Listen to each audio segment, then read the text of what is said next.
Digitize and monetize with iEnt Live, the only platform that provides complete digital support for entertainers, promoters, businesses, and entrepreneurs.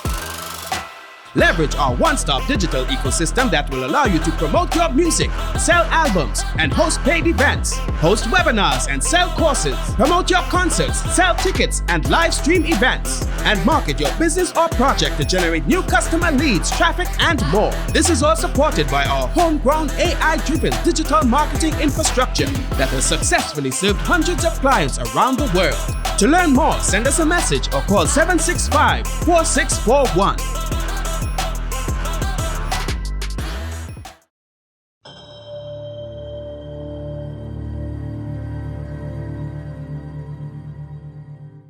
Hi, good evening, and welcome to Bloodline Podcast, sponsored by NLCB. My special guest this evening is champion panorama arranger, musician, composer, arranger, and now vocalist, Mr. Ray Holman. Ray, welcome to Bloodline Podcast. Well, thank you, Peter. Morning to you and to all your viewers. It's an honor for me to be on your show.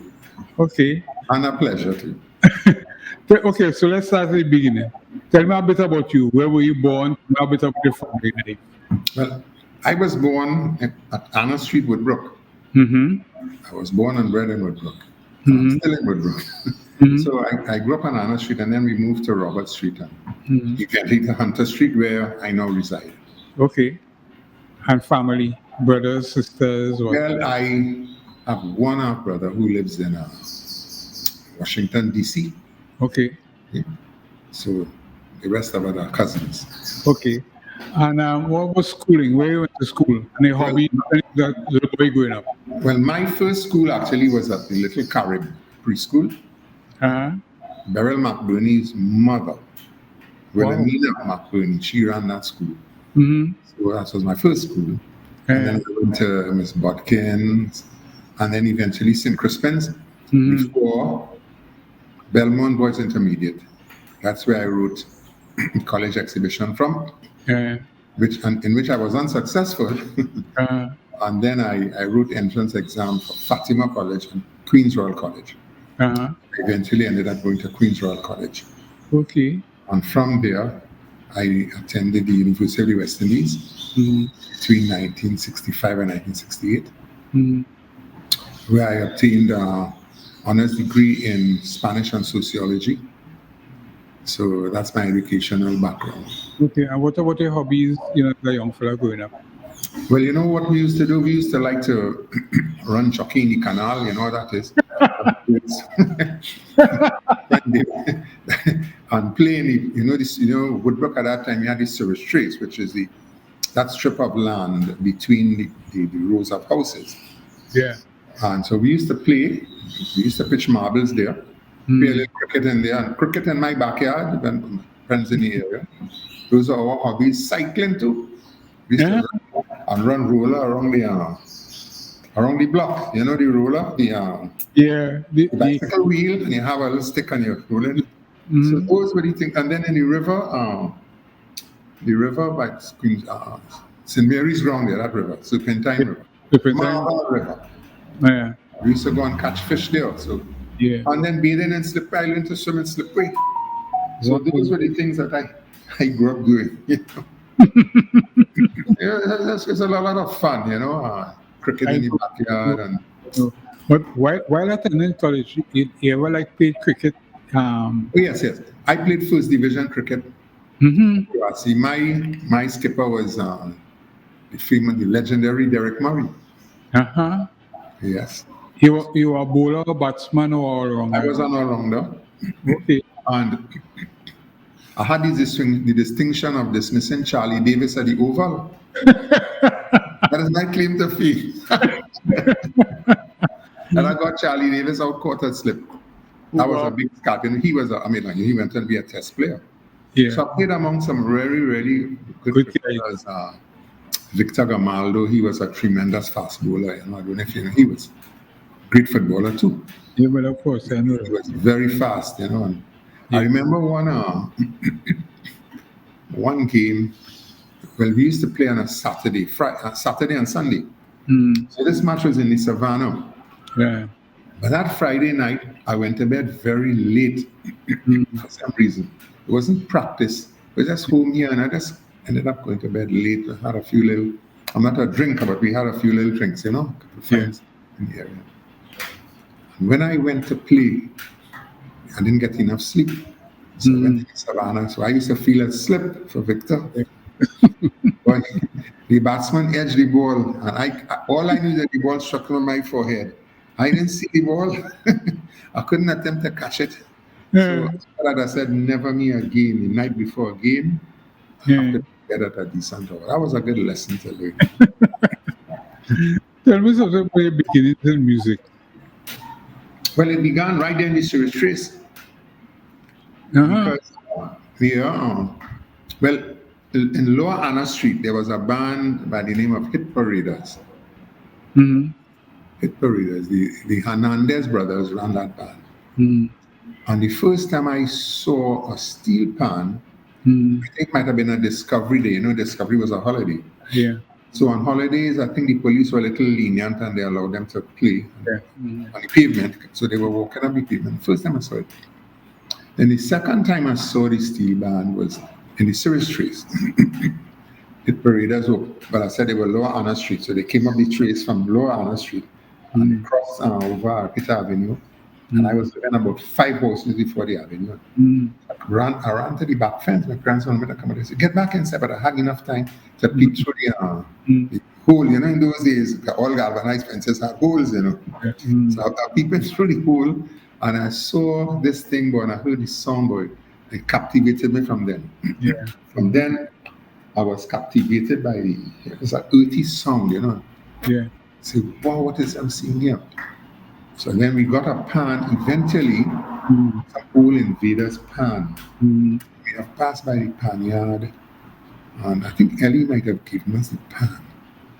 And my friend and neighbor, Virgilio Grile, who sadly passed last year from COVID, we took a stone and tried to tune the pan, you know, and tried to play it. But we didn't know anything about it, but we were just having fun. So that was my first experience.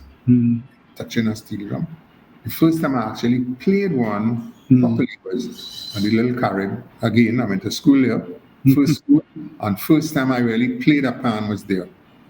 Because Beryl McQueen, she had the vision and the foresight to have Ellie Manet make a set of pans for the Carib shows. You know, they had those dance shows in the Carib, and she was the choreographer, and she was the head of the group. So Roy's father had also been a musician. So one day when I went there to visit Roy, he said, why don't you come upstairs? The pans were in the attic. So Roy's house adjoined the Carib. There was a little strip of maybe about 10 feet before the Carib. So we went up into the attic and tried to play the pan. Boy, that was a dismal failure. That was a dismal failure. He asked us to play the Blue Danube Waltz. We said, you know, in those days, Peter on the radio, he heard all types of music. So most young men my age who had Radio Trinidad and Radio Fusion would be acquainted with the classical pieces. So I knew pam pam pam pam pam pam pam pam pam. Everybody knew that line. So we went to the pan. He said, "Okay, go on the pan." So whichever note you hit first is pam. Doesn't matter what key you're in, right?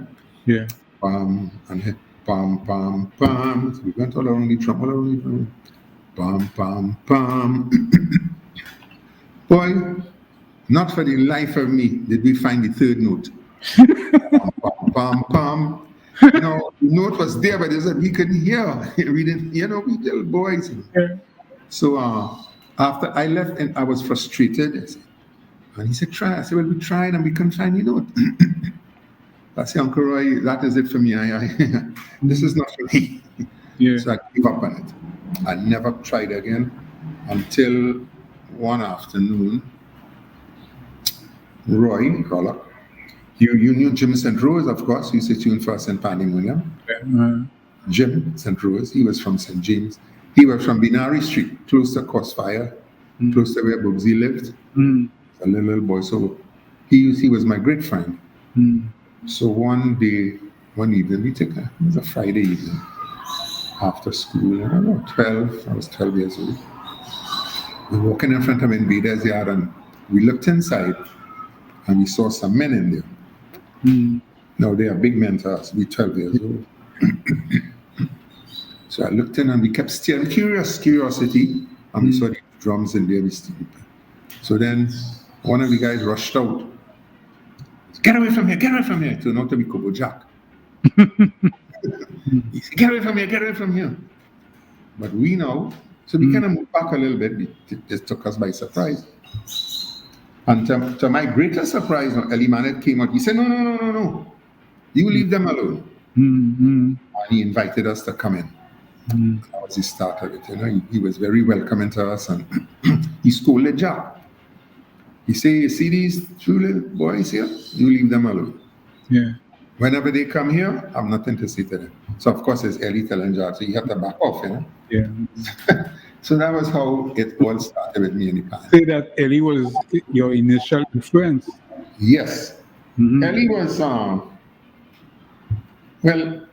Birdie, his younger brother, who was called Birdie because he was small. Yeah. Ellie he had a nice body structure, not too big like a weightlifter, but he was muscular and lean. But Birdie now became our protector. Birdie became my barber. He said, come here, here needs cutting. He would cut my hair. And Birdie was of a very violent nature. Yeah. He would not do any harm to you unless you crossed him, unless you attacked him or you provoked him or something. So Ellie now was a mentor to me in the sense that he took me under his wing. Both of them used to play, both of them were very nice to me. Ellie taught me how to strike the pan. Remember, he was tuning a drum one day, and he said, come, let me show you something. And he taught me how to strike the drum. The intensity of it. You are above a certain intensity, you will get distortion. You don't want that for the pan. You want the pan to be true and clear and produce a beautiful sound. So I learned that, and I never departed from it. Right. That was a lesson that I never forgot. And he tried to teach me to tune, and I was not interested in that. I found there was too much noise. You're not banging song, Yeah. But now, people who are learning to tune now, they have these earmuffs that block the sound out, Yeah. So, but in those days, they didn't have that. So you're getting the raw sound from the hammer and the metal and the steel. So he failed there, but what I learned there was invaluable to me. The way Invaders played, the sound of his pan, the pans were true, it had a true sound. So it helped to develop my sense of hearing and my sense of pitch, because I was able to identify each note. So I used to train my ear by having my cousin, Leslie Holman, who was a guitarist. In Hunter Street, I would put my pan outside and I would tell him, you strike any note and I'll tell you what note is it. Well, of course I was wrong. I was quite wrong early on, but then eventually my ear became so finely tuned, Ellie's pans. Some of the other tuners I really found a little more difficulty because their pans were not as true. Yeah. They had a lot more overtones in them. But Ellie really was a master in the true pitch. Yeah. And warm sound, which is what I think. Yeah. All instruments are warm. You mentioned Ellie being your mentor, right? Yes. Would you say basically the same thing with you and Len Bugsisha? He says sometimes that, you kind of led him into doing what he's done. Yeah. Well, he has been very kind to me by his words. A lot of people have told me. So I thank him for that. It is a similar thing. Yeah. I remember not many years, I saw Sparrow. Mm-hmm. And Sparrow and me always had a good relationship. Sparrow Yeah. used to come here when he first had his tunes, and he did an album for me rather than Starlift. Yeah. So he told me, he said, boy, I must tell you this. He said, I hired Booksy to play on a show. I had a show in Queen's Hall. Mm-hmm. Him to come and play, He said, boy, before the man played, to talk to the audience, what are you talking about is Ray Holman? I said, what is he? He said, yes. He said, I'm glad to see you to tell you that, Mm-hmm. So I appreciate it very much. Yeah. We have always had a very good relationship. Right. And so it was a similar thing, Mm-hmm. When I was 12, Ellie might have been 32. Mm-hmm. So that's how many years? 20 years? 20 years. Or 30, something like that. 20 years. Boogsy, I think, is 10 years younger than I am. Right, so basically, almost. Yes, it's a similar thing, Yeah. When I first met him, when he came to Starlight, he was about, maybe 14? Mm. Yeah, boy. So, I tried to set him on the right path, Yeah. And musically, he claims he learned a lot. Yeah. I can't tell you what he learned. I'm not him. But I think he was in a good environment, and the music was very, it was kind of ahead of its time there for the steel band world. Mm-hmm. So I'm glad that he made good use of what he learned and took his talents to the highest. He developed his talent to the highest. Yeah. He was very, I think, it's a gift when some people, you could practice as much as you want, and you'll never be able to play what the gifted person could do. Yeah. So practice is very important. But some people just have a gift on any instrument, in any field of endeavor. Yeah. If you don't work on your gift, well, then it becomes almost useless. Dormant. Yes. But so I think that's a good analogy that you drew there between Ellie and myself. And Booksy Sharp, yeah. What significant changes in Pan have you observed between Pan in the 60s, Pan in the 21st century? I know there might be many. Well, yeah. Well, for one, It's most significant. the early 60s bands were much smaller, for one. And the tone of the instruments began to change. Mm-hmm. The tone of the instruments got a little more shrill. And this continued until the present day. But now some tuners are looking back and they're stepping back and saying, well, wait, maybe we went too far across, Because one of the things that I observed is that a lot of steel band recordings were not very good quality, not because of the music necessarily, although that too, but because they were difficult to record. Because when an instrument has too many overtones, it's a nightmare for an engineer. Pan is very difficult. And I remember one record, at Invaders, we used to record a lot. To take you back again to Invaders. And we used to go to Chanfleur. What is the name of the firm there? Anyhow, it might have been Lever Brothers, I'm not sure. And I remember Ellie had made this new tenor pan. And it was the first time that I had ever heard a note, and the note was A. A above middle C. I remember that distinctly. And that note, the vibrations lingered much longer than all other notes on the drum.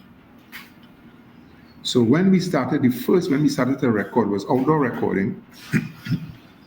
And when we started to record it, the engineer came and he said, listen, told Ellie. He said, Ellie, it struck me no, because it was jumping out as we say in music. He said, Ellie, that note is too fierce. Yeah. That's what he said, the note is too, he didn't say too loud. Yeah.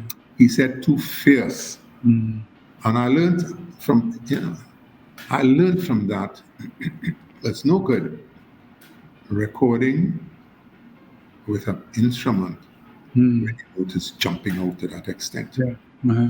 So we had to ask about, you have to just touch that note very, very lightly.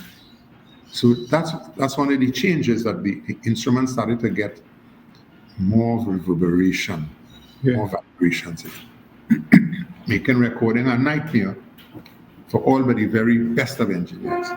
Yeah. And if you listen, the steel band, the Panyard recordings that Sanch did over the years, the mics he had managed to tune down that extra, what they say in pan, ring. That's not the proper word, but they say they don't ringing too much. It's the vibrations, the vibrations. It's like a damper. Yes, he managed to contain it to a certain extent. But the other thing is that the music became a little, let's say, wild. That's the best way. I'm not knocking anybody. You ask me a question, I'm telling you what I heard. Yeah. So then the musical knowledge increased. Yeah. The musical knowledge increased because when I started to play, I didn't know anything about music. The only time I got to know a little bit, Invaders had nice music, but I didn't know what we were playing. So Ellie had a book he got from a book on music theory, a basic book that was given to him by the U.S. Navy band, whom he used to tune for the U.S. Navy band. So they were nice and they gave him this book. So one night he brought the book into the Panyard when we were, when the band rehearsed, about the 9 of us, that's what it was. Yeah. And well, all the big men, when he laid down on a triple cello. So the bigger people, the bigger guys in the band, the older ones, they were right up. But I got a little space, between two heads there, between two necks. And I saw it was in the book. And I made a mental note of it. Some of the things I said, but we playing, I know what this is because we've been playing this. But it's nothing like when you know what you're playing, rather than just playing and you're not playing. So which I always urge a lot of pan players to know what you're playing, don't just play by the space on the pan, I mean, your ear will improve, but you're not going to know more about music. That is what you need to know. Like, I'll give you an example. When I went the first year, I arranged for Phase 2 pan booth. A lot of the top pan players didn't know the notes on the drum. Yeah. And that was astounding to me. I said, what? I said, well, you playing this, but you don't know the pan. You've got to learn it. So I started to call the notes for them and to force them to learn. To learn, I forced them to. Some of them didn't. So he thanked me for it. One of the guys, his name was Bert. He eventually became Sion Gomez's father. Yeah, I know. I remember him as a perfect example. Thank me. I say, well, thanks for that. I say, you have to know what you're doing. So the pan men have become more musically literate. Yeah. In those days, in the 60s, the music festivals were a great help to us. Developed our musical discipline and technique in playing, striking the pan striking it in a way to bring out a better sound from it. Sadly to say, that has kind of gone down the drain in a lot of cases. I tell you, I played in Dallas, Texas. So I came to the concert and he said, what's in Trinidad, the Carnival and Panorama, remember we went to see Panorama. So, I trying to be a good travel agent. I said, so you're coming back next year? He said, coming back. He said, coming back to hear what? That's what the guy told me. He was a musician. Yeah. He said, coming back to hear what? Gunshots? No, he didn't mean gunshots from I'm not from the music were playing the pan. Yeah, I know what I mean. Music. That's how he described it to me. Yeah. I said, oh boy, this is. So that had crept into it. And I suppose that in time, people would realize the folly in doing that. Yeah. Because we are the Mecca of the pan. But in order to remain in Mecca, you have to keep uplifting your standards, because then you will not stand still. Yeah. I mean, when I can tell you how many fantastic developments in the United States. Yeah. Oh, yeah. The tuning, the technique, the technique of playing the instrument. The technique, the tools. See the tools? Yeah. That's a revelation. The tools. So, well, as I said, that's a big country, and a lot of the kids, they have the benefit of having a musical education. And actually learning the instrument in school. Right. It is that's an important thing. Yeah. So we started at that point, so that's great. And what else has changed? Very important. The steel band now for Carnival, and you're taking part in Panorama, which is a great thing. You're playing one tune for the whole season. Yeah, it wasn't like that long time. Oh, every night. I remember in the set up to 1973 when I was you come to the pan, you get in a concert. Yeah. Even with Panimuni up to sitting to less extent, you get in a concert. Yeah. So I can't fathom this thing where you're playing one tune for the whole season. Yeah. Every night you come out, the tune which a little further. That's nice, it's how it's developed. Yeah. I mean, what? That's what you have a band for, to play one tune. Yeah. To me, but then you have to blame the players too. Tune for the year? Yeah. Even if the arranger would like to do something else, which very few of them want to do anything else, the players are kind of resistant to it. Panorama tune. So that is a sad, to me, sad development. I agree with you. Mr. What has been your most challenging show as an arranger? Challenging? Show as an arranger. The most challenging. The most challenging. Well, I had a few. Yeah. But I think when I started to arrange for Hummingbird's Pan Groove, boy, God really put his hand there to help me. Because I'll give you this story briefly. Castro, we call Castro, Roy Henry.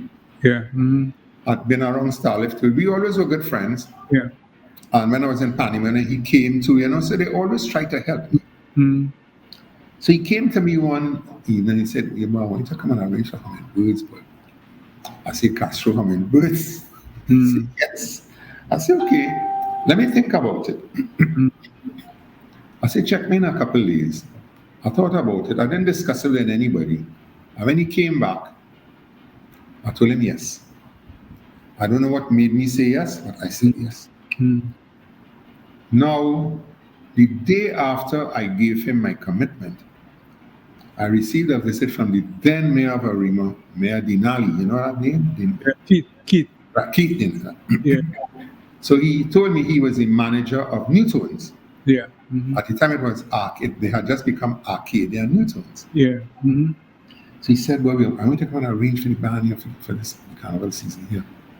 So, we have a sponsor. There's a lot of new pans and they have a lot of money, so you're going to be well paid and so on. He really sold it to me, and I suppose any reasonable person would have gone along with it. Yeah. But I told him, I said, Mayor Dinali, if you had come yesterday, that would have it would have been fine. Yeah. He said, well, why? I said, well, you already gave my word to Hummingbirds. Yeah. He said, what? He looked at me in disbelief that he thought I was taking leave of my senses. Yeah. I said, already gave my word. And I said, if you know anything about me, when I give my word, my word is my bond. I said, maybe if you're still interested sometime in the future, it will be fine. But for this year, I've already given my word. while we were chatting, Holman sent Rose. You know Holman? Call him Black Holman. Black Holman. Right, Black Holman. My neighbor lived high up the street. So he came and he said, what was it? I said, boy, he's from Newton. He said, I said, no. I told him I can't do it. Arranging for having words. Holman gave me a look of consternation. That's the best way I could describe. That's the best word I could describe it. And he went on to say, he said that man suffering from Down syndrome. Well, being my friend, he trying to protect me. All that he said, he was trying to protect me. He said that man suffering from Down syndrome. Now they did have a relationship with the lady who tried home. Yeah. One of the senior members, I think, I used to tutor them, and they used to play, I don't know if it was in Harvard, if memory serves me right. They used to teach the children to play. Yeah. He said that man suffering from Down syndrome. He said, your brother telling you, don't do that. You will finish your career. Your career will be over if you do that. But when Holman told me that, he made me more determined to do it. Yeah. So that was a challenge I took up.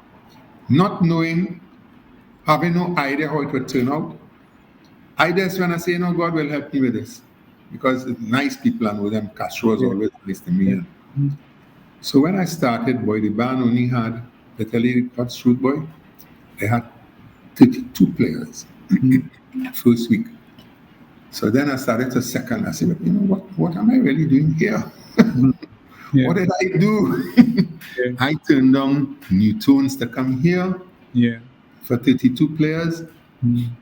But the word went out, and I sent word to some of my old friends from Pandemonium, boys in St. James. I don't know if you know Saki, Herbert Thomas. Yeah. Saki and Moore and all the guys there, I sent out the word for them. So by the first performance, we had 69 players. So I felt a little better, But what we achieved, I mean, to me, that was my greatest achievement. Okay. All my years in Canada. All right. Well, we have reached this part of the interview that I call blood pressure. Yes. It's a trivia section. I ask you questions. Yes. You answer. You make a choice. Yes. So tell me when you're ready. You ready? Me? Yo? Yes. You're ready. Okay. Bull Joel or Smoke Herring?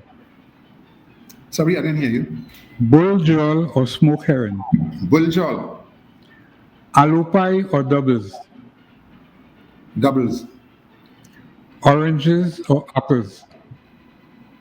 Oranges. Football or cricket? Cricket. Beach or river? Beach. Kingfish or lobster? Kingfish. Christmas or carnival? Wow.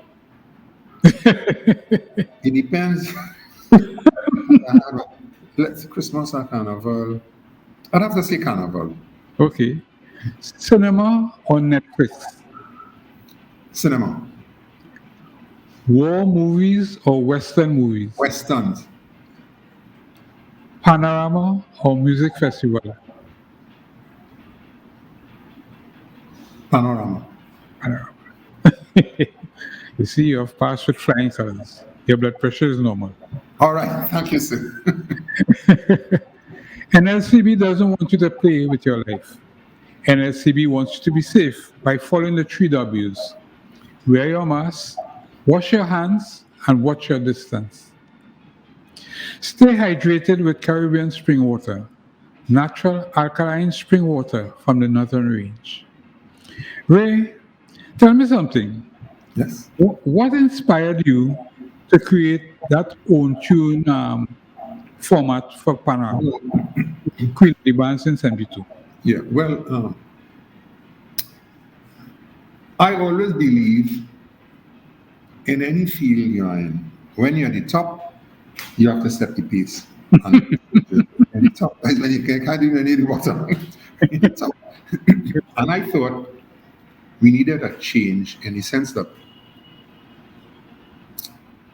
I always used to be thinking about things of sport, politics, music, religion. I mean, I was always a thinker. Yeah. And I observed that whenever I went to the Calypso tent, the odd opportunity I had to go, Yeah. I never heard the same tune twice being sung in the tent. Yeah. So I thought about it, I said, when I went to the Panya, they're making all the bands play nearly the same tunes. I'm not talking about just for Panorama. The same tune you hear in Panya to Panya. I remember a year where 11, I think it was 11 finalists out of 12 played the same tune. Yes.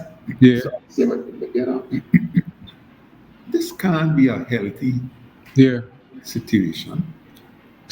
And I think that we were the Pan people, we were just like agents of the Calypsonians. Yeah. The Calypsonians have their song, we play this fine. I mean, Yeah. great we playing their songs. So so we don't have anything of our own. So God only gave the Calypsonian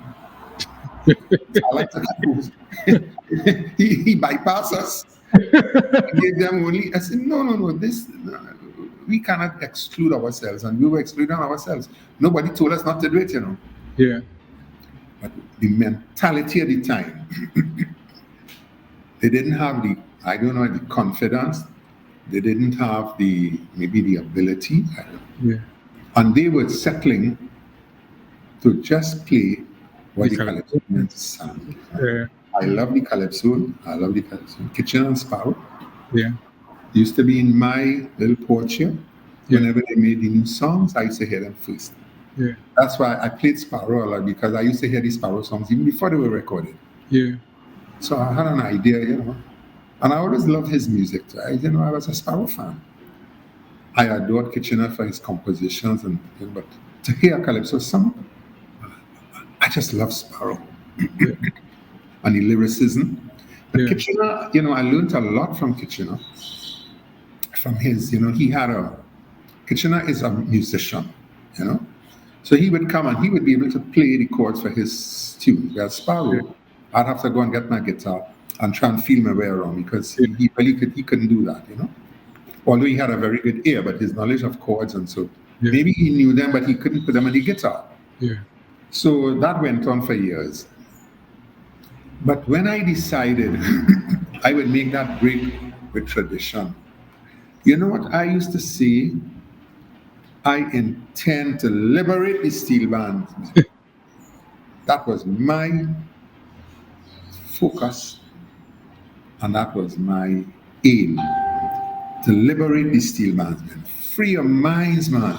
It's like, I don't want to actually quote Bob Marley, it's a different concept. When he said, liberate yourselves from mental slavery. Well, I was trying to liberate. They had themselves in slavery.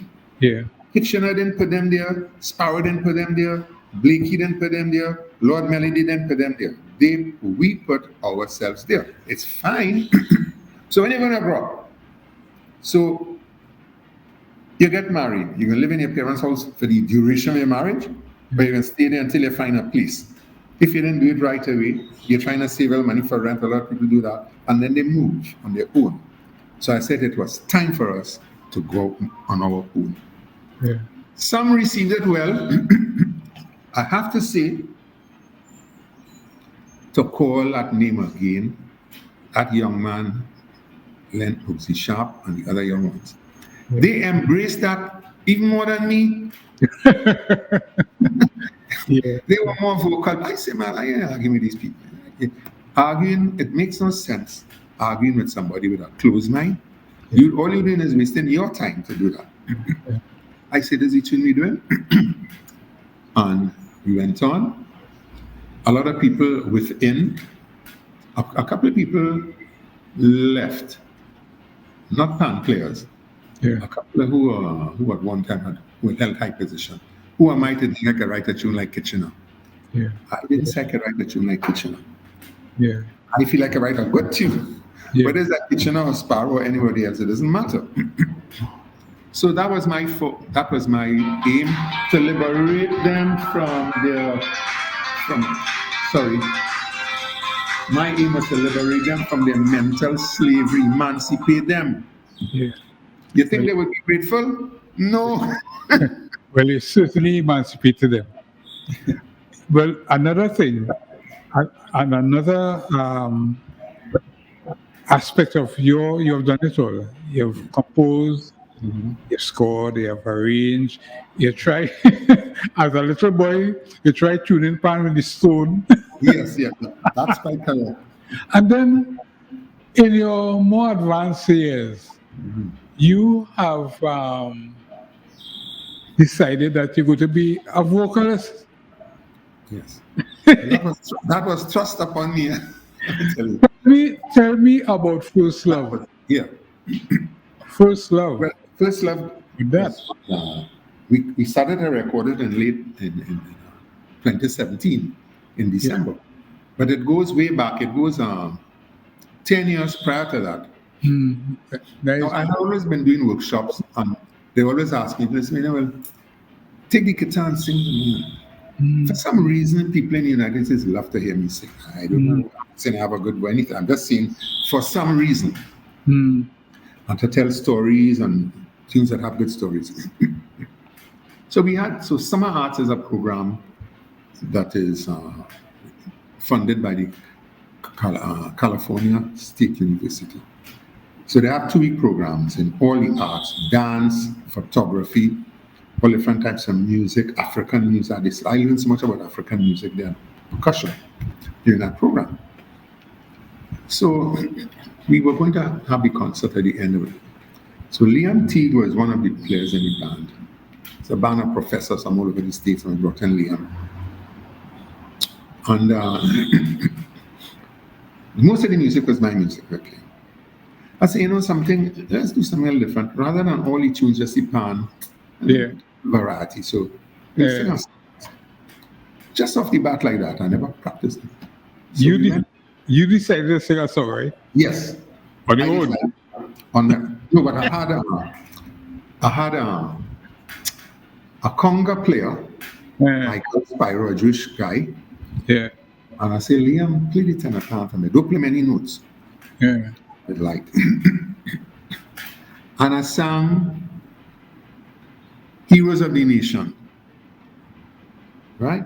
Yeah. Joker had written most of the words for that. And I said, sing something that they could relate to, in the sense that they know enough about your carnival and jump and wine and share and band. I say, I ain't sing anything like that. Yeah. Peter, when I was finished singing this song, the whole auditorium stood up. Well, I was in shock then. I said, wow. Yeah. The whole auditorium stood up. And so when I went down out to the reception to sign CDs, from a CD In Touch was out. Went out to sign, and people asking me, so she's on the album? I said, no, it's not on the album. Why? I said, well, I didn't think about it at that time. Yeah. You can excuse me.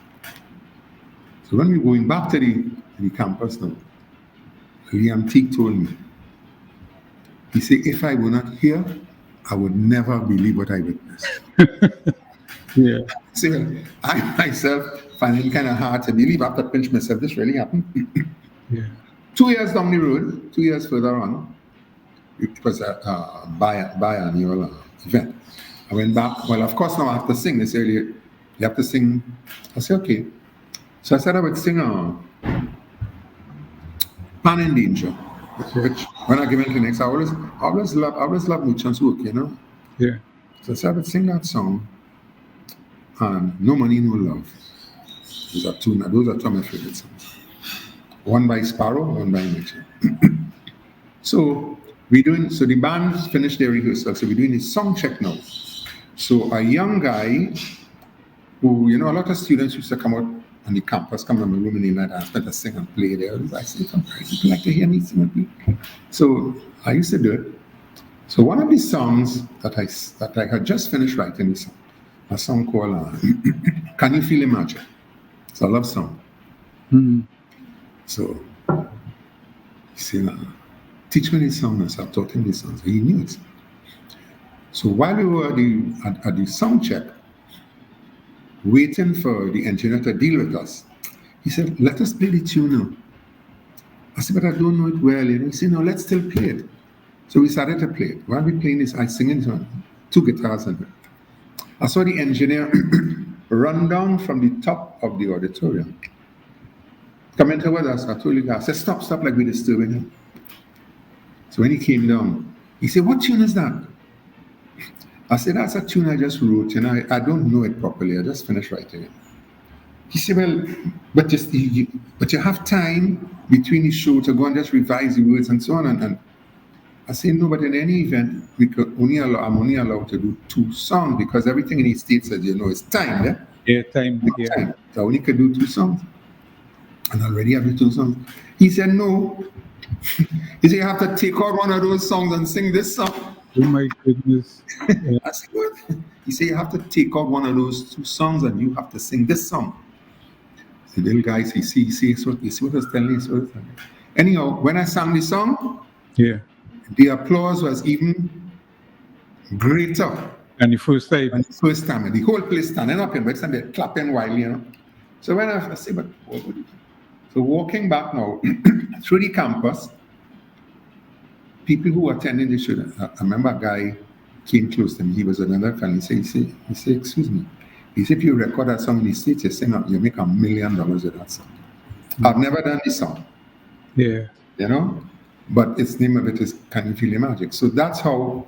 So when I went back to my room now, the guy who played the conga, Michael Spyro, he's the one that said, he knocked on the door. Can I come in? Yes. It's the night after the show. He said, I want to talk to you about something. I want you to do a vocal CD for me. I said, Mike, are you a prankster? I can't figure out. I remember that conversation in detail. I said, are you a prankster? He said, no. I use the word. He said, I'm deadly serious. I said, but why would you want to do that?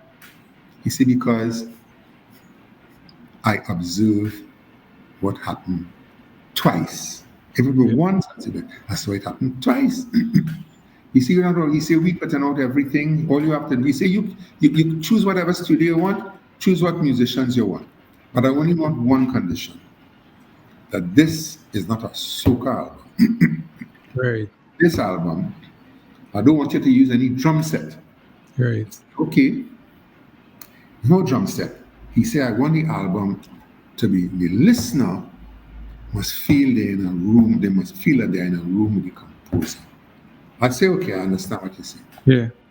And that is very ideal. I ran from that for 10 years, I made I don't have the tunes, I made every excuse the way it was worth it.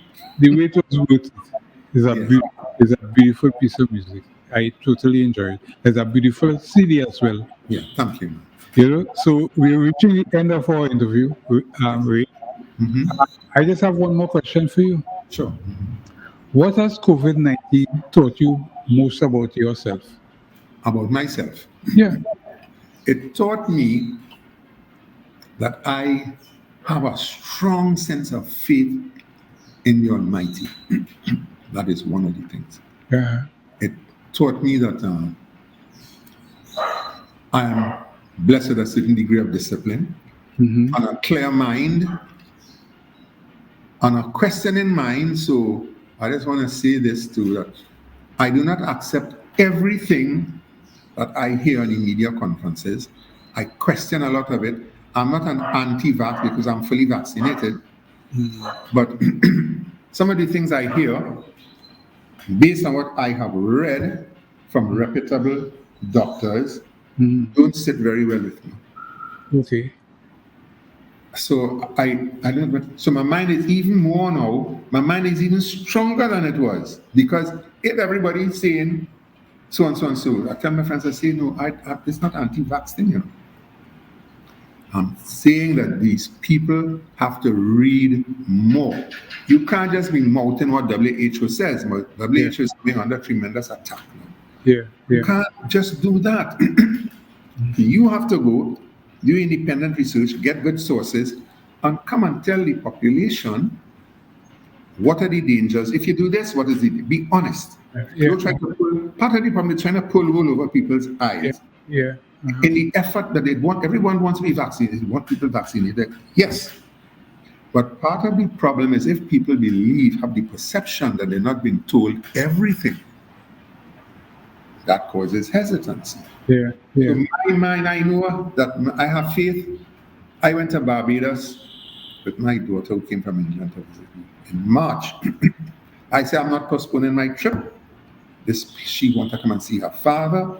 We went to Barbados. COVID has started. I say, I'm not getting COVID. I'll tell you another thing. On the flight back, the flight came Barbados, St. Vincent, Trinidad. I sat next to a girl, a young lady in her 20s, who had just returned from Spain. Remember, Spain was the hotbed? Yes. Spain was it? So I sat next to her. I didn't let her breathe. And I talked to her for a while, keeping a little.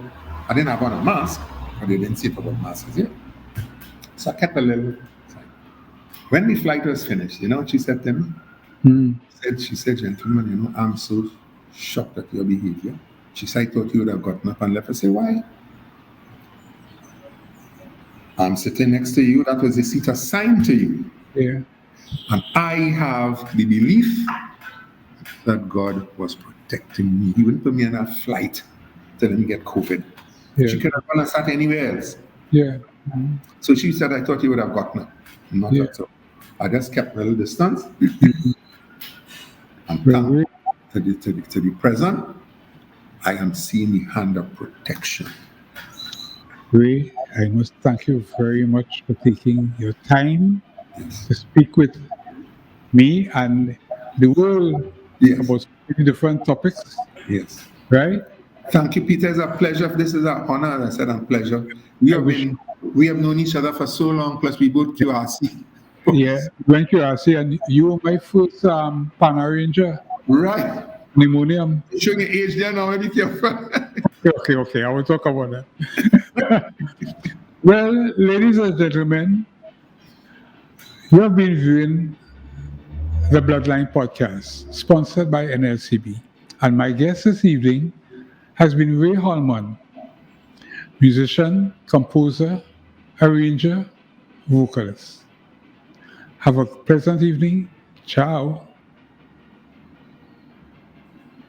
Digitize and monetize with iEnt Live, the only platform that provides complete digital support for entertainers, promoters, businesses, and entrepreneurs.